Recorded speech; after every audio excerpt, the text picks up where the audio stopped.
አይበገሬው መድብል አክሊሉን ከገዛ ግቢ በሚለው ውስጥ ደፈት አደረገው።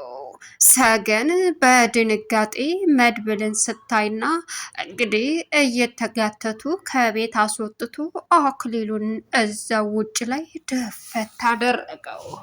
ሞገስ አሁን ላይ እንግዲህ በድንጋጤ የሚሆነው ግራ ገብቶት መድብል ለምን ይሄን አደረግ? እኔ እኮ እንድሞት ሳይሆን ገንዘቤንና ንብረቴን በራሴ ስም አዙሬ በንደት እንድቃጠል ነው በማለትም መልሱም መለሰለት። እኔ እኮ የምወዳት ሰገን ይህችና ስጫዋትባት የነበረው ይህን ያክል ዓመት ገሏታል በሚል ሰበብ እያለ እንግዲህ መድብል ንደቱን መቆጣጠር ስላቃተው ደፈት አደረገው። ለሰገን እንግዲህ አደገኛው መድብል አሁን ላይ ሞገስ ስለነገረው ልጅቷን አግኝቷታል ስላለውም መጨረሻ ላይ በምንም ሁኔታ ይሁን በምንም ሁኔታ ግዴታ መንጣት አለብኝ፣ ጸጥ ብዬ መቀመጥ አልችልም፣ ጥሩ ስሜት እየተሰማኝ አይደለም አለ መድብል። በዚህን ሰዓት እንግዲህ ሲያሰቃያት ውሃ እየደፋ መከራዋን ሲያሳያትም ሰገን አሁን ላይ እንግዲህ ጨዋታን በመቀወጥም መድብልና ሞገስ ተያይዘው ከአክሊሉ ግቢ በመግባትም እንግዲህ ሰተት ብለው መድብል ሽጉጡን አቀባብሎ ዘው ብሎ ሲገባ ከፊት ለፊቱ የሚያሰቃያት የሚወዳትን ሰገንን መሆኑን ሲያውቅ ራሱን መቋቋም አቃተው። በዚህን ሰዓት እባክህ ተረጋጋ መድብል ምን እየወንክ ነው እያለ ሞገስ ቢለምነውም መድብል ግን ስሜቱን መቆጣጠር ስላቃተው አክሊሉን ጉሮሮውን ይዞ ከዛም ሴት አድርጎ በሚያሳዝን ሁኔታ ከገዛ ግቢው ከቤቱ አስወጥቶ እዛው ግቢው ላይ ድፍት በማድረግም እዳ መከራውን አሳየው። ሰገን አሁን ላይ ያየችው ነገር ማመን አቅቷት ታሪኩን የነገራት አሁን ላይ አክሊሉ እንግዲህ ሞቷል ገለሃታል ተብሎ 10 ዓመት እንዲፈረድበት እና እንዲታሰር ተደርጓል እያለ ሙሉ ታሪኩን አለወትሮው አውርቷን ነበር። ስለዚህ እኔ የምፈልገው ማን ነው አንቺን ያስወጣሽ?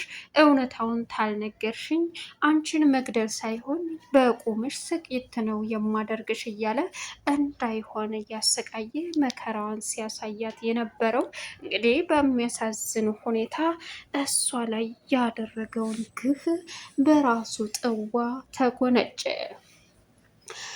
ሌላው የጥይቱን ሩምታ የሰሙት እንዲሁም እነ ኤፍራታ በተለይ ሉላ እነሱ ላይ ጉዳት ያደረሰ ስለመሰላት ሞገስና መድብል በቃ አለቀላቸው እያለች እየየ ማለት ጀመረች።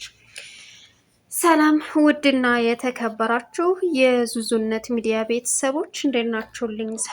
ሰላማችሁ ይብዛልኝ። ለዚህ ቻናል አዲስ የሆናችሁ ሰብስክራይብ ያደረጋችሁ አበረታቱኝ ይላለሁኝ። በየቀኑ አዳዲስ ነገሮችን ይዘን እንመጣለን። ዛሬ እንግዲህ በሚገርም ሁኔታ አሁን ላይ ቀጣይ በጉጉት የምንጠብቀውን ሰገንን ይዘን መተናል ማለት ነው። አደገኛው መድብል ያደረገው ከባዱ የፍልሚያ ውጥረት አሁን ላይ አክሊሉን ድፍት አድርጎ ሰላሙን አግኝቷል።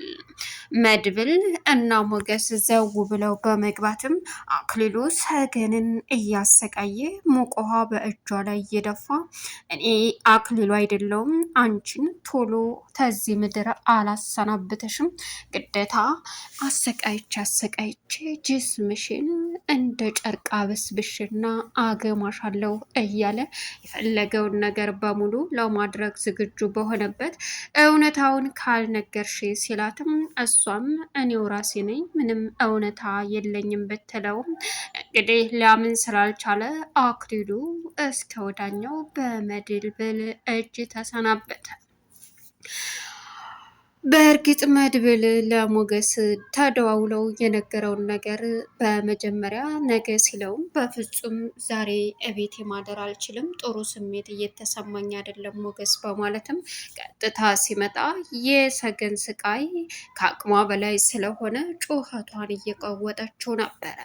ሉላም እባክህ ሞገስ እውነታውን ልትነግረው ትችላለች ስትለውም ከዚህ በኋላ ምንም የሚፈጠር ነገር የለም፣ ንብረቴንና ገንዘቤን ለማስመለስ እስከ ጥግ ድረስ እሄዳለሁ እንጂ በፍጹም ዝም አልልም ሲላትም እና ይገላችኋል አስቀድሞ ታሰቃያትና እንዲሁም ከዚህ በላይ ጉዳት ካደረሰባት ልትናገር ትችላለች ስትለው የፈለገው ይንጣ ምንም ይንጣ ምንም ተፋልሜ በገዛ ቤቴ እንደዚህ የማንም መጫወቻ ሁኜ ልቀጥል አልችልም ሉላዬ፣ እናም እስከ ወዳኛው እሄዳለሁ ሲላትም እንግዲህ ሉላ በጣም ፈራች። በዚህን ሰዓት መድብል ግን አንድ ነገር ማድረግ አለብኝ ሲልም እባክህ ምን ልታረግ ነው? አትወጣም፣ እኔ ሙቼ ነው ቁሜ አትወጣም አለችው ሉላ። በዚህን ሰዓት ታረጋጊ በማለትም መድብል ጋር ሲደውል መድብል እንግዲህ ምንም ውስጡ ደስተኛ ስላልሆነ በተለይ የሰገንን ስም በሰማ ቁጥር እንደሚረበሽ መቃብሯም ሄዶ ተቀብራለች የተባለበት ቦታ እጣ መከራውን ሲያይና ሲያለቅስ እየዋለ የምትወደውን አበባ እየሰጠ ይዞ እየሄደ እየተመለሰ እንደሆነም በተለይ ሰሞኑን ከማንም ከምንም በላይ ሰገንን እንደፈለገ ግልጽና ግልጽ ነው። አሁን ግን በአካል መኖሯን ከአክሉሉ ቤት ዘው ብሎ መግባቷን ሲያይም ተመሳሳይ መስላበት ነበር ሞገስ ሰገን ትባላለች ብሎ ሲነግረው። ነገር ግን አሁን መጨረሻውና አስደንጋጩ ሀሳብ ሰገንን ከፊት ለፊቱ ሲያያትም ሞገስ እባክህ ተረጋጋ፣ ምንድን ነው የታውቃታለህ ሲለው ሰገን በማለትም መድብል አክሊሉ ላይ ሊተኮስ ሲልም አክሊሉ አሁን ላይ የአቅሙን እየተፍጨረጨረ ባለበት አደገኛው መድብል ከሰገን ፊት አንጠልጥሎ አንስቶም በሚገርም ሁኔታ አንተ የማትረባ በማለትም እንግዲህ ከገዛ በሩና ከገዛ ግቢው መድብል አክሊሉን በጠገበ ሽጉጥ ድፍት አደረገው። ሽጉጡን እሩምታ የሰሙት ሉላ እንዲሁም ደግሞ መርዙ ደላላው፣ ሲቀጥል ደግሞ አሁን ላይ ኤፍራታ እየሮጡ ሲወጡ በእርግጥ ምንጉር ነው በማለትም ሁላቸውም መረበሽ ጀመሩ። መድብል ምንድነው ያረከው? ምንድነው ያረከው እያለ ሞገስም መጮህ ጀመረ። ይገባዋል፣ ሰገን ማን እንደሆነች ታውቃለህ አለው። ቆይ ማነች? ምንድነች? የት ነው የምትተዋወቁት? ህይወቴን ሙሉ እየቀሙኝ እነዚህ ናቸው። ሙታለይ ብለው የራሳቸውን ድራማ ሰርተው ሰገንን ነጥቀውኝ አንተ ነህ የገደልካት እያሉ አንደኛ እስር ቤት አኑረውኝ 10 ዓመት አስፈርደው፣ ሁለተኛ ደግሞ በሚያሳዝን ሁኔታ እሷን እያሰቃዩት ነበረ። ሞታለች ተቀብራለች ተብሎ የተሰራልኝን ድራማ አምኜ እኔም በጸጸት እርሜ ልኬ ስሰቃይ ነበር። መጠጥ የምንጠጣበት ላይ ብዙ ነገር ተደርጓል ማለት ነው እያለ እንግዲህ መድብል የተፈጠረውን ለሞገስ ሲነግረውም ሞገስ የመጨረሻ ልቡ ተሰብሮ በጣም አዘነላት። ሌላኛውና አስደንጋጩ አሁን ላይ እንግዲህ አክሊሉን እዛው ድፍት ካደረገው በኋላ መድብል ከዚህ በኋላ ምንም አይነት ህይወትም ሆነ የሚያጓጓኝ ነገር የለም ሲልም፣ በዚህን ሰዓት ይሄ ነገር ከዚህ መውጣት የለበትም እንዴ? አሁን እኮ የምትወዳትን ልጅ አግኝተሃል። አክምህ ወደ ራሷ መመለስ የምትችለው አንተ ብቻ ነው። ምን አስበህ ነው? ይሄ ነገር ከዚህ ግቢም ሆነ ከኛም መውጣት የለበትም። መድብል ወንጀለኛ ነው ብላችሁ ማንም እንዳይተነፍስ በማለትም እንግዲህ ሞገስ ሁሉንም አስጠነቀቀ። አክሊሉ እናቴ ትመጣለች፣ ከዛ በፊት አንቺ የረዳሽን ሰው ንገሪኝ። እዚህ ቤት እነዚህ ተከራዮች ከመጡ በኋላ ነው ቤቴ ተደፈረው ሲላትም ማናቸው ተከራይ እኔ እኮ አላቅም ሰው አለ እንደ እያለች እንግዲህ መቀወጧን ጀመረች። በእርግጥ ስትጮህ ለመድብል ሲደውል ሞገስ እና እሷን ሌላ ሴት እንዳኮን የሚያስጨዋት ሲልም እንዴ ልጅቱ እኮ ርቅ አልሄደችም እዚሁ ነው ያለችው። ኤፍራታን እርቦኛል ምግብ ስጪኝ ብላ እየለመነቻት ነበረ። ኤፍራታም ደግሞ አባረረቻት። ስለዚህ ፈልጎ ማግኘት ለሱ ቀላል አይደለም አለው።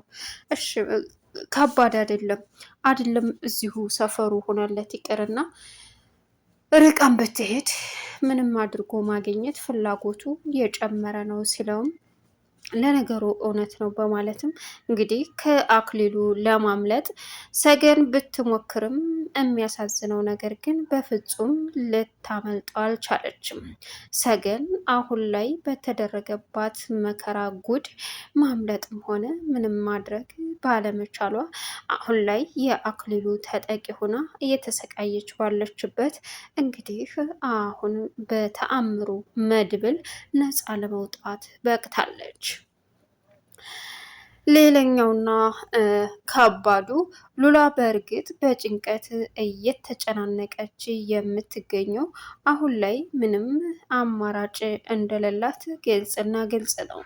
ሉላ ለተፈጠሩት ነገሮች በሙሉ አሁን እንግዲህ በጣም ታሳዝናለች። ለዚች ለልጅ ልደርሱላት ግድ ይላል፣ ካልሆነ ግን ይገላታል እያለች ለእሷ በጣም እያሰበች ነበር። ሉላ ዝና እንደዛ ሲያደርጋት ያሰቃያትን ወይም ደግሞ የሆነባትን የደረሰባትን ነገር እያየች አሁን እያስታወሰች ግዴታ ነፃ መውጣት አለባት፣ ልትረዷት ይገባል እያለች እንግዲህ አሁን ላይ ከሰገን ጎን ሁላቸውም መቆም እንዳለባቸው እያሰበች ትገኛለች።